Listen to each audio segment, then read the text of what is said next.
Hi అండి, welcome back to my channel wow రుచులు bye miss Rao's. Wow రుచులో ఈరోజు సింపుల్గా చేసుకునే lunch box recipe tomato rice అనేది చేసి చూపించబోతున్నాను. చాలా సింపుల్గా చేసుకోవచ్చు, చాలా టేస్టీగా ఉంటుంది. వెంటనే ప్రాసెస్లోకి వెళ్ళిపోదాం. దీనికోసం ముందుగా స్టవ్ ఆన్ చేసుకొని కడాయి పెట్టుకోవాలి. కడాయిలో 2 టేబుల్ స్పూన్ వరకు ఆయిల్ వేసుకోవాలి. ఆయిల్ వేడెక్కిన తర్వాత ఒక చిన్న దాల్చిన చెక్క, 4 లవంగాలు, 3 పచ్చిమిర్చీలను, 1/2 టేబుల్ స్పూన్ వరకు జీలకర్రను యాడ్ చేసుకోవాలి. వీటిని మీడియం ఫ్లేమ్లో వేయించుకోవాలి. ఇప్పుడు దీనిలోకి ఒక బిర్యానీ ఆకు, మీడియం సైజు ఒక ఉల్లిపాయను చిన్న ముక్కలుగా కట్ చేసి యాడ్ చేసుకోవాలి.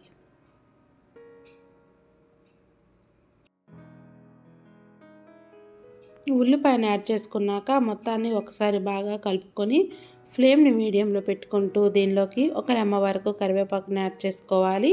1/2 టీ స్పూన్ పసుపుని యాడ్ చేసుకోవాలి.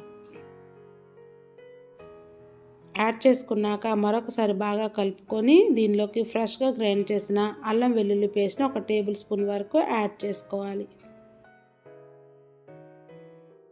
యాడ్ చేసిన అల్లం వెల్లుల్లి పేస్ట్ అనేది పచ్చివాసన పోవాలి.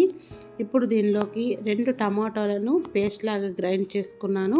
ఆ టమాటో పేస్ట్ని దీనిలోకి యాడ్ చేసుకుంటున్నాను. టమాటా పేస్ట్ని యాడ్ చేసుకున్నాక మొత్తాన్ని మరొకసారి బాగా కలుపుకోవాలి.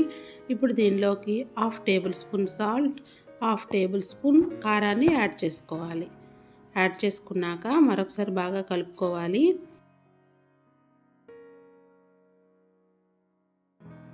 యాడ్ చేసుకున్న టమాటా పేస్ట్ అనేది పచ్చి వాసన పోవాలి కనుక 1 నిమిషం పాటు మనం మూతను పెట్టి కుక్ చేసుకోవాలి.